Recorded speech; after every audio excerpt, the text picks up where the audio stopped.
All right, welcome to class, everybody. Today we're going to be designing t-shirts. This is going to be a pretty straightforward lesson.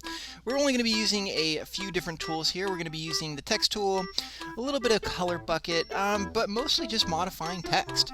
So here are a couple examples of t-shirts that were made that say Renaissance on them, and this is kind of the idea. We're going to create a shirt that has to do with the Renaissance theme at our school. This will be displayed in the student store and given to students who make Renaissance this year. So let's go ahead and take a look at what we need to do. Now, the first thing you want to do in this worksheet is place your name at the top. Once you've written your name at the top, let's go ahead and look at the rules for creating this t-shirt. So you're going to notice is the size of the paper. If you're going to be doing this and drawing it, then you're going to, your paper is going to have to be 11.5 by 11 inches, but the template that we're going to use in Pixlr will create a template that's large enough.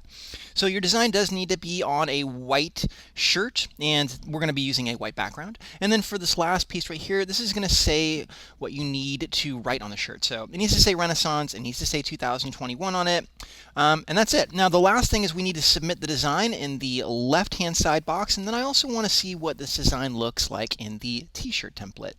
So both of those areas. So let's go ahead and get started by selecting the Pixlr link up here at the top of the worksheet.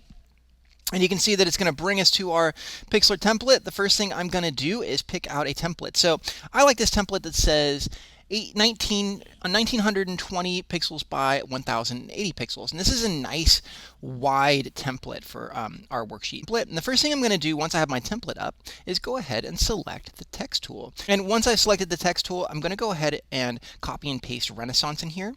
And then I'm going to go up to the top. I'm going to change the fill to maybe like a gold color, and then I'm going to change the size, and I'm probably going to change the size to somewhere around 200, and that allows me to fill up the frame here.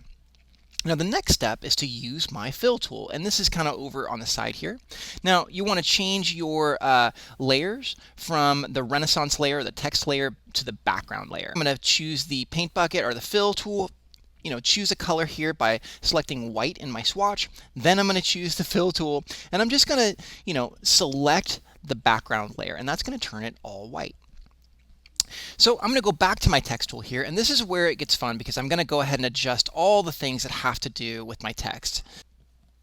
So now that I've selected my text in layers, I'm going to go up to the top here and it says styles. You can see that under styles I've got curve, background, outline, and shadow, and we're going to mess with most of these. First one's going to be curve. I'm going to go ahead and select curve and push on this arc, and you can see that if I increase the amount of arc, I can bend these letters, and that's kind of cool. Now you can go the other way, but I like to go downwards, a little bit like a rainbow.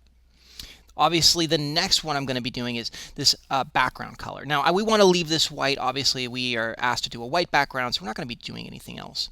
So just curve it if you want. You can curve it up or down.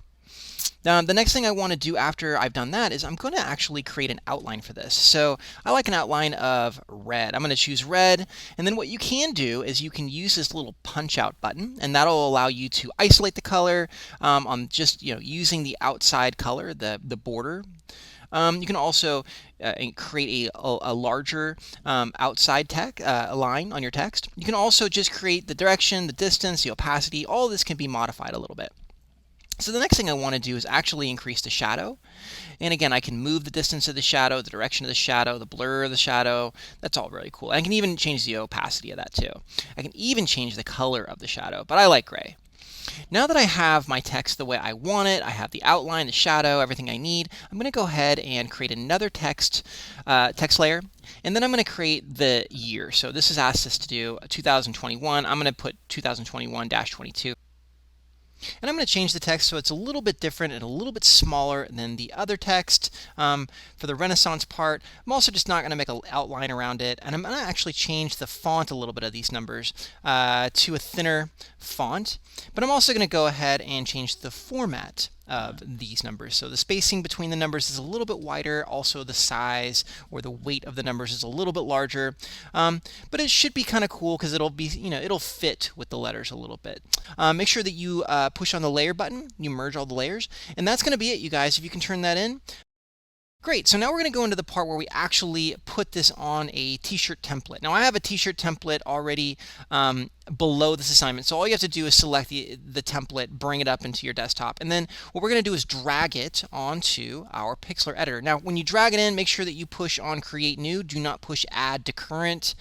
This will allow us to have two different images here at the top. You can see that I have two different images. The first thing I want to do is just crop this. I don't need this back area, I need just the front side of this t-shirt because we're just going to be designing the front of a t-shirt for this.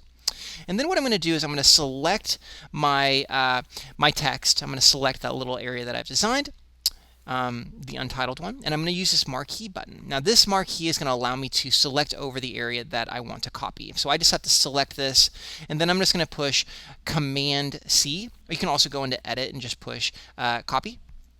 And then I'm going to go back to my other layer, this blank shirt layer, and I'm going to paste it. Our text design is going to be much larger, so you're going to have to use this navigator bar and pull way out so you can see the edges. Now you're also going to have to push on the navigator button. It's that little arrow at the top left-hand side of your tools, and that's going to allow you to grab a corner and then just pull it into size. And that way, you're just going to have to adjust it so it fits into the t-shirt.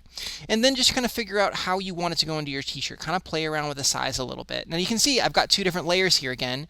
What I want to do in the end is go up to Layers, Merge Visible again, and then I'm going to use this Clone Stamp button. The Clone Stamp is going to allow me to select an area right above like the t-shirt, the t-shirt white, and then I'm just going to replace this outline around the text so it's just a little bit more fitting, looks a little bit better. And then again, I'm going to Merge Visible. I'm going to go to Layer, Merge Visible, and then I'm just going to save this last image, and this one can be a JPEG or a PNG. And that's going to conclude our t-shirt design. Again, I would do more than just the text, guys. If you get a chance to put in an image, a stencil, something off Google that you can use, something that's a little bit more like an image related to the Renaissance, that would be cool too. Other than that, guys, good luck with it, and I will see you in the next video.